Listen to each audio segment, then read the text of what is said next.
My name is LaDonna Collins, and I am the Executive Director of the Rome Floyd County Commission on Children and Youth. And I have with me a wonderful guest, Erick Hopper of the Youth Success Academy out of Rome, Georgia, but they have a couple of campuses around this area. But we're just going to talk with Erick just a little bit about Youth Success Academy. But before we get there, I want to talk to you guys about what Collab Chats is. Collab Chats is a spinoff of the Rome Floyd County Commission on Children and Youth, or the Floyd County Collaborative Team. And usually the Floyd County Collaborative Team meets once a month, the first Thursday of every month at the Goodwill Career Center. But during COVID-19, we have not been able to meet face-to-face. We meet virtually on Zoom. So what we have decided to create is Collab Chat. And what Collab Chat is, it's an opportunity for you as our community partners to be able to get up close and personal with community organizations that you have not been able to network or communicate with. So to go ahead and get started and just to actually show you what Collab Chat is, I'm going to go ahead and bring Erick Hopper in. And like I said, he is a GED instructor for the Youth Success Academy. So Erick, thank you so much for joining us. How are you doing today? I'm doing well. Thanks for having us. How are you doing? I'm great. Thank you so much for joining us. So Erick, what is Youth Success Academy? For those in the world, in our community that don't know what Youth Success Academy, share with us a little bit about what Youth Success Academy actually is. Okay, we have a lot of things going on locally. We focus on the age group of 16 to 24. We actually have two campuses. We have one in Floyd County campus, and like you said, we have another one in Walker County campus. We do different things such as GED, work experience programs, short-term training, and ITA. Just to break those down a little bit, our ITA program is a program that pretty much will pay for an associate's degree. For anyone between the ages of 18 to 24 that's already got their diploma, they want to go to school, just can't find the funding or something comes up, we'll pay for everything. So a good example would be nursing. We pay for the scrubs, we pay for the supplies, we pay for the classes. So anything that maybe Hope or Pell or something wouldn't cover, we will 100% cover that tuition and that cost, and give the kids the support they need to kind of get through that and earn an associate's degree. So that's a huge program to help financially. It's 18 to 24. We do have some eligibility requirements. It is kind of a low income type program, but anybody that's interested, they can always contact us. On the flip side of that, we have short-term training. So if you don't want to go to school or take advantage of the ITA program, we have short-term training, and we do welding, we do forklift training. We have a lot of kids that want to take advantage of the welding. There's a lot of kids in this area in Northwest Georgia that want to get into welding. One of the good things about the program is we can get them MIG and TIG certified in about 3 to 4 weeks. If you want to go to GNTC or college or anything like that, it takes, a couple semesters, but we're able to do that in 2 to 3 weeks. It's a Monday through Friday, 8 to 4 class. But once again, we pay for everything. So all the equipment that they would need, the clothing they would need, everything 100% is paid for again in that short-term training.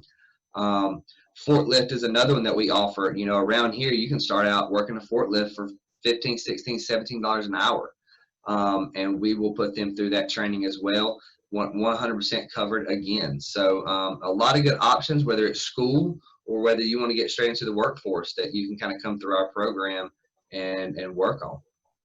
Wow.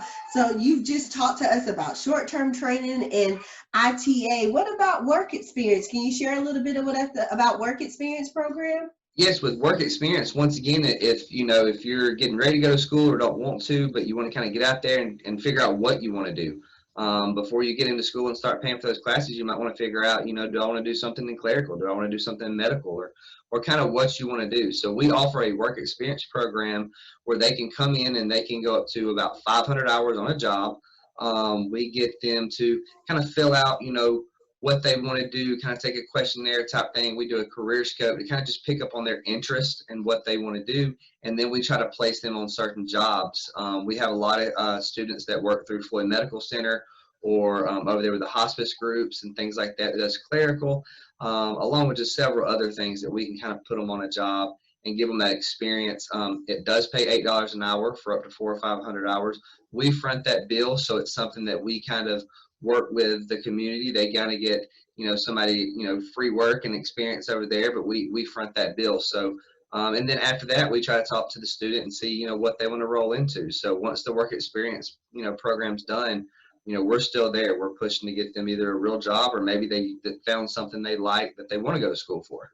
Wow. So this work experience program just seems like a win-win, not just for the actual young person or young adult that is working, but also for the employers, because you stated that you guys, Youth Success Academy, provides the funding for that. So that's something that our community partners, if they're looking for, somebody to do office work, and is there any environments that you guys don't want your work experience students to be in, just for safety reasons or things of that nature?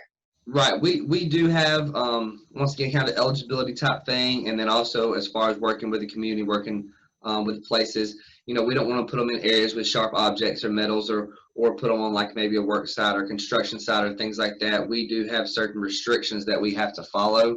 But we'll make every effort if a kid's wanting to get into something to try to go and put them where they want to be. Wow. So community partners, you've heard that. So if you, as you're getting back and making your way back into the office, maybe this is something that you want to take advantage of. But there is one program that we haven't talked about that is somewhat near and dear to my heart. It's the GED program. So can you tell the community about the GED program? Okay, our GED program is one of our biggest programs. Once again, it's offered at the college at GMTC. On the Floyd County campus and the Walker County campus. So there's 2 locations. We do 16 to 24-year-old. All of our other programs are 18 to 24 after they graduate. So the ITA, short term, and everything, you have to have a diploma and be 18. But we go for 16 to 24-year-old students that, for whatever reason, have dropped out of the public education system, or wanted to take an alternative route. And we're seeing a bigger gain in that, whether, it's something didn't work out at school, or they just didn't really fit in, or just the hours, or whatever it may be, or they just fell a little bit behind and kind of got discouraged. And then they want to come over here. So it's 16 to 24. There's no kind of eligibility as far as low income or income or anything like that.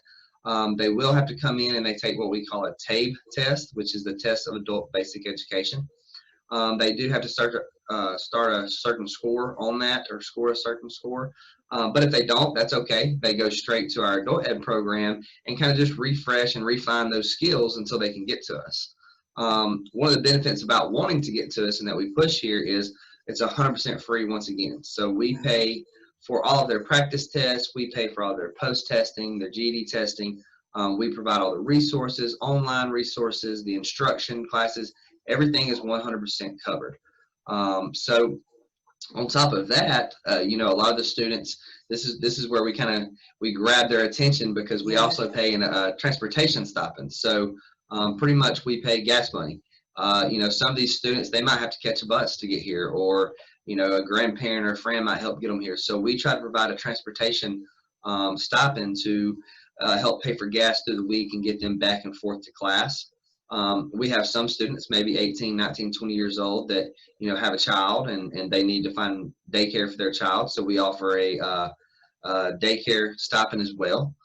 We try to find them local daycares or team up with daycares to get them there. So we do offer a transportation and daycare stipend for the student that allows them the opportunity and the money to continue their education and get here. So a lot of resources, a lot of opportunities. Like I said, 100% free. Our credential rate, honestly, I can say is pretty strong. A lot of these kids that come through this program are very successful. They do get out of here within a year. Some get out much shorter than that. And then after that, I would say we probably enroll 50 to 60% of our students enroll in GNTC, to try to find some kind of trade, whether it is nursing, whether it is construction. We had 2 this year that went in the aviation program. Wow. We have a young lady that's went into the cosmetology program. So a lot of different options to kind of get them kick-started. And we tell them, if you feel behind at school or it just wasn't for you, this is a chance to, right those tracks, get back on track, and possibly even come out ahead. Wow. And you know, just the way that things are going in the world right now, we're experiencing COVID-19, and all of our students, for the most part, have been doing school online. So right now, you guys are almost at an advantage because how have you guys been handling what's been going on with COVID-19 in your GED program or the ITA experience? How have you guys been tackling that experience? Yeah, it's definitely a different time right now. So we're all kind of, trial and error, but we're doing a lot of like Webexes and lives. I know with the public schools, I have kids in the public schools. The teachers are doing great in public schools with some of the programs and apps and things that they're sending home because I've seen it firsthand. But one thing that we do that is a little different is we actually do live Webexes. So we're teaching live from our campus. So the student kind of will get on just like Zoom that we're using right now, but we go through WebEx and they will actually be able to physically see us, ask questions back and forth. So we teach in that manner right now and let them have a Q&A session. Let them actually see what we're doing and go through that. And then we'll set separate times, individual times if they need to do something different. So a lot of what we're doing is live online, which is great. They get to see you, and like I said, you get to build that relationship a little bit instead of just doing the online stuff. But we also offer online resources. We have different programs like Aztec and the GED programs, Khan Academy, things like that. So we're trying multiple areas. We're still in the process right now. We're starting to intake again as far as getting students back in.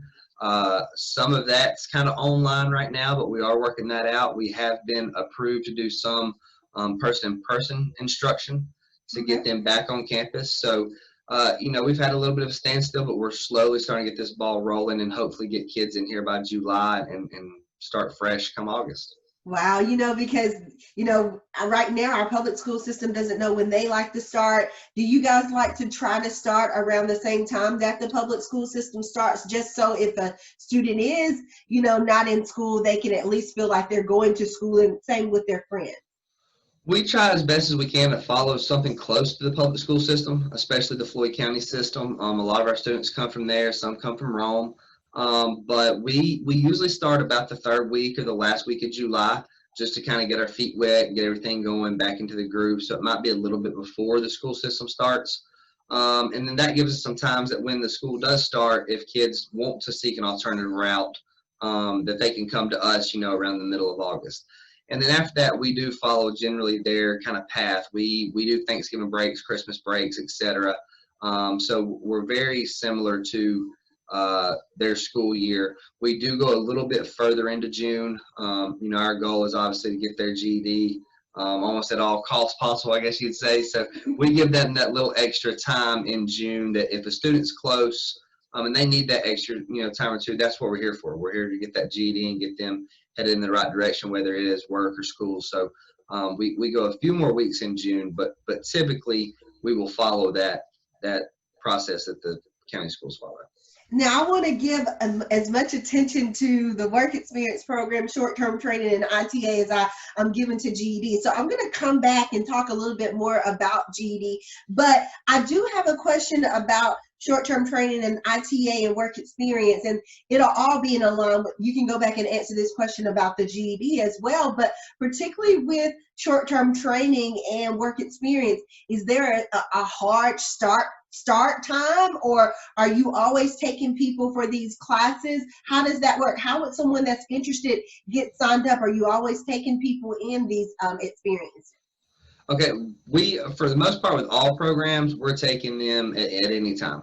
With our GED program, we like to start maybe every 3 weeks, or we try to intake every 3 weeks. That way we can get that first group comfortable, get doing what they need to do, and kind of get a process going before we take in another group. But during that time, we're still, testing and intaking students and getting them ready for that next group of students to come in. So to answer your question, yes, it's pretty much any time, but we just have this particular start date with the GED. On the flip side of that, with our other programs, it's pretty much any time. I mean, if a student feels like they're ready to come, we can get them going, especially with the work experience program. A lot of these students, especially like you said, during this COVID-19 situation, during this time, they might not can find work, they might not can find anything. But with our program and, you know, these community partners that you work with and that we talk about, they're really good at kind of helping us. So if a student comes in, there's a slight, like I said, eligibility process and thing, but we usually can get them on the job within probably a week or two, get them automatically on a job, get them working and getting that experience that they need. So there's not really a time frame with that. The short-term training, it depends on, you know, how many students we have that are interested. There might be a little bit of hold up there. We're always intaking, always taking applications, but we need a certain amount of students to hold that forklift training or that welding training that we need. But as soon as we get the amount of students we need, yeah, we're full throttle in that too. So we're always looking for students that want to do that. ITA, same thing. We're always looking for students, but of course, with the ITA, you might not can start classes until the fall. It's more based off the GNTC schedule. But the good thing about GNTC is they have 2 terms. So if a kid in August, you know, doesn't make that deadline, we have a B term in October that they can make that deadline. And if not, then we can roll into January. So I would say every 2 to 3 months, there's an opportunity to slide into classes and use that, take advantage of our ITA program. So there's pretty much never not a chance when a student can't get in. Now, what if a student goes through your GED program and, you know, they complete it successfully, and then they say, you know what, I think I want to go and do short-term training or work experience. Do you guys pull them in that way? How do you handle it? How does that work? Okay, usually, or used to anyway, they used to be able to roll into another program. Unfortunately, right now, we can only take advantage of one program. So once a student does the GED program, they can't roll into that. Now, if they come back a year later, then we quite possibly could get them to another program. Of course, we don't want that. We want to put them in something right away. Sure.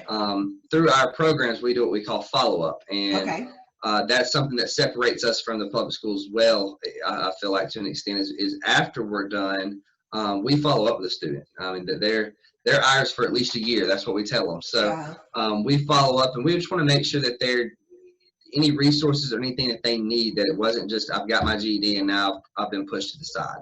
We want to make sure that we give them every opportunity even after that. So once they get their GED, whether it's going into school or we'll help them find work, they might not can use our work experience program, but we can definitely help them find work.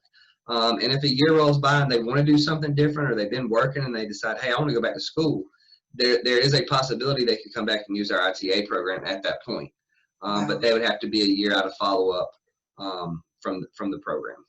Well, a couple of years ago, I read a newspaper article about one of your success stories, about one of your GED students who had experienced some health issues and, you know, I think had a stroke, and then 2 or 3 years later, she got better, had a baby, and then she came in and finished the GED program. I read that in our local newspaper. So I'm sure you get a lot of success stories, not just from GED, but from work experience, short-term training. Is there one that just sticks out to you that makes you think if anybody can do it? Because I know anybody can do this, because I saw this person go through what they went through, and they still came and got their GED, went to college, and now is thriving. Anything come to mind? I mean, there's quite a few. What I tell everybody, you know, a lot of times we think that these kids that are getting their GEDs, that they just dropped out of school. And that's not always the case. There's a story to every kid that comes to these doors. You know, sometimes parents might not be all involved. Sometimes parents may have passed away.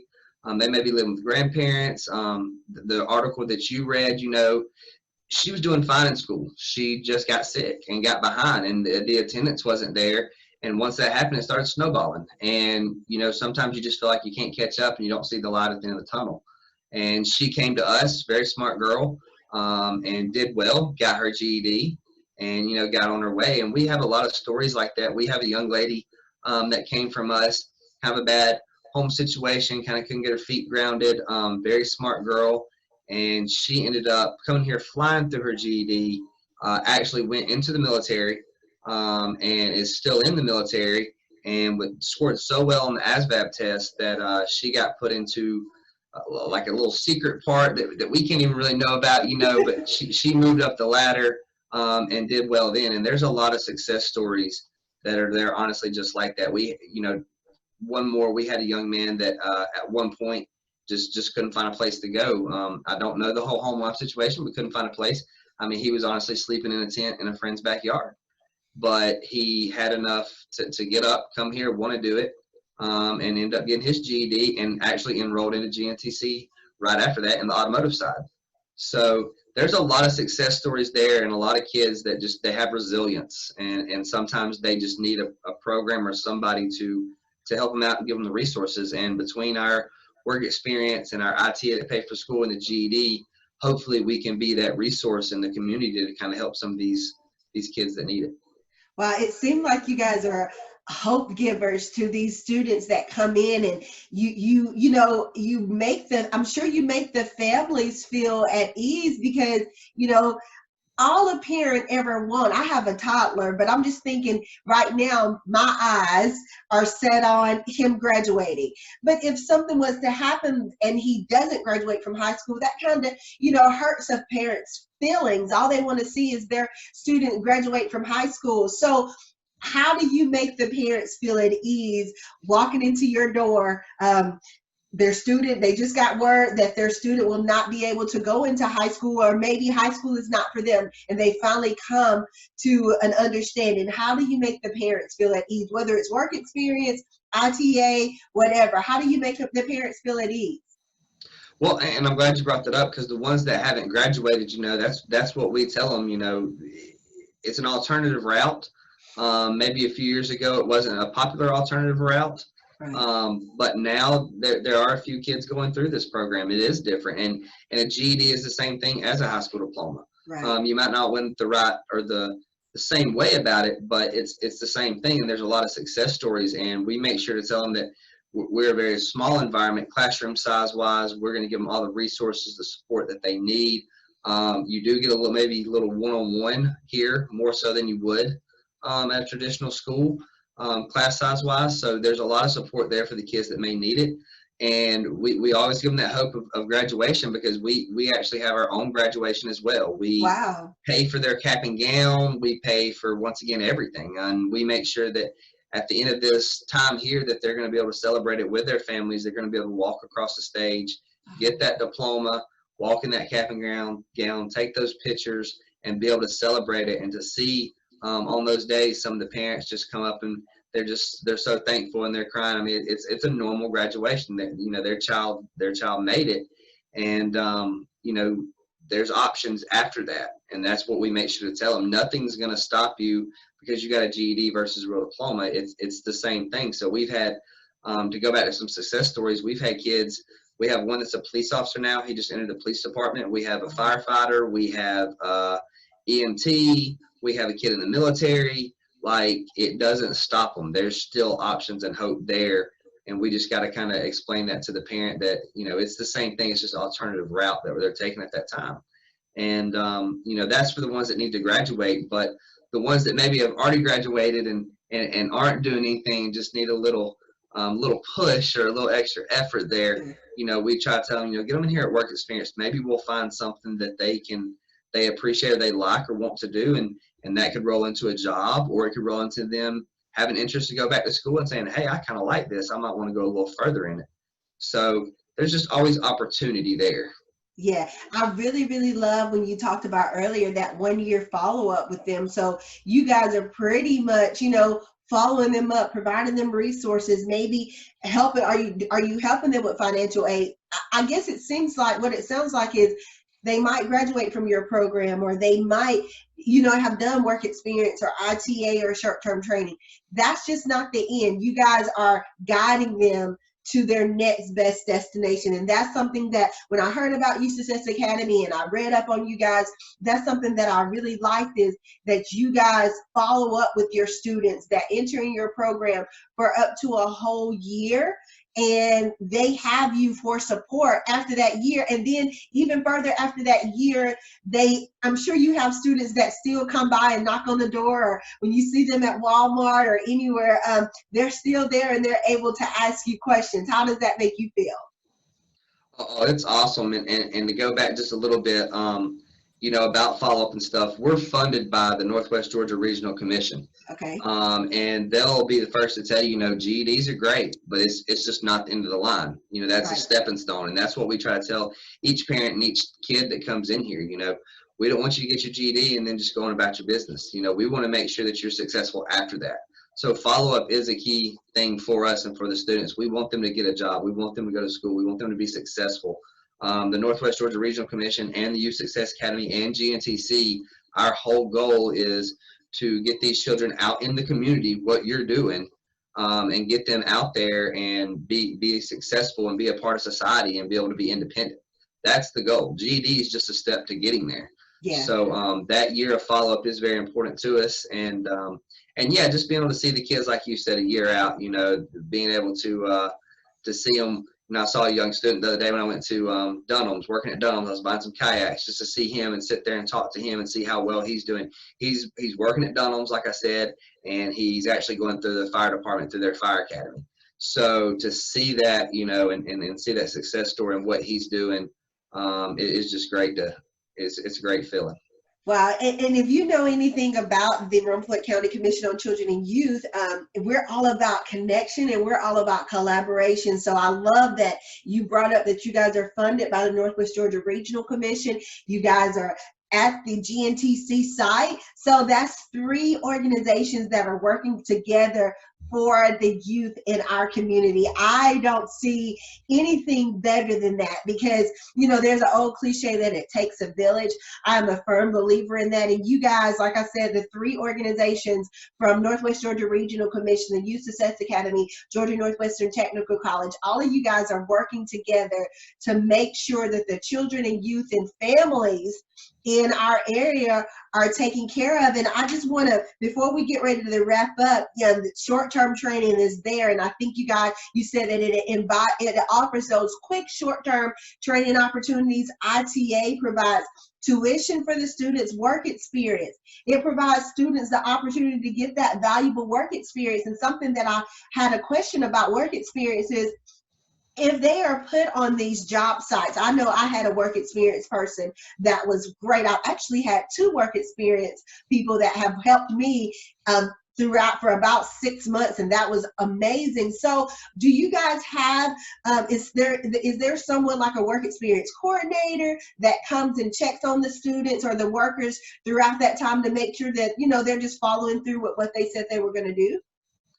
Yes, we have a young lady named Cassie that is just amazing. She's on top of it. She puts them where they want to be, you know, as best as we can. And during that time, just like with the GD program, she follows up with them.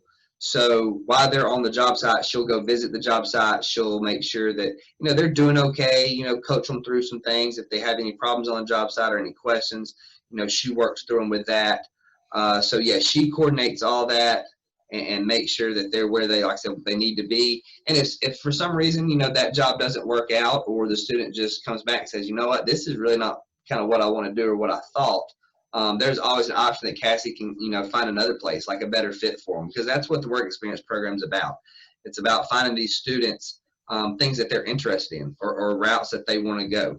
So Cassie does a great job following up with them, asking questions, talking to the employer, and just getting a feel. And then, like I said, if there is, you know, if they want to try something or that just isn't working out, there's always an option to go a different route. And a lot of times on these, the work experience programs, the actual employer has turned around and hired our students. There's been a couple of occasions that the students done really well there, and they like their work ethic, and they've rolled into a part-time or full-time job there. So there's some success stories there as well. Wow. So community partners, if you did not know anything about the Youth Success Academy, now you do. And I encourage all of the community partners in Floyd County, in Walker County, to connect with the Youth Success Academy, get you a work experience, or send some of your workers for short-term training if you have some between the ages of 18 to 24. Send your child for the ITA program. And if you know someone who needs GED, send them that way. Erick, before we get ready to log off, can you give us your contact information? How can they get in touch with you? I hope that your phones will be ringing off the hook to go ahead and get people into this program. But before they can do that, please let them know how they can get in touch with you. Yeah, obviously, like I said, I'm located at the GNTC campus here at Floyd County. So my email is just ehopper, my last name, Hopper, at gntc.edu. And I'll just give my phone number. We have several phone numbers hooking into Miss Tammy Pence, who does our ITA, Cassie, our work experience. And of course, Vince Stallin is our supervisor. He's one that kind of heads the whole Youth Success Academy. But I'll give my phone call and I can relay anybody that wants something to them. But my phone number is 706-295-6939. So there's my email and phone number. It's the Youth Success Academy. And even if they call the GNTC front desk, they will definitely get us connected to them, and we'll get them ready to go. Well, thank you so much, Erick, for joining me. Erick has given you his contact information, and what we will do at the end of this is we will put all of his contact information at the end so you guys can make sure you write that down if you weren't able to catch that as he was sharing the information. So, Erick Hopper, thank you so much for joining us today on Collab Chats, and we will catch you next month for Collab Chat episode 4. Thank you so very much, and until next time, continue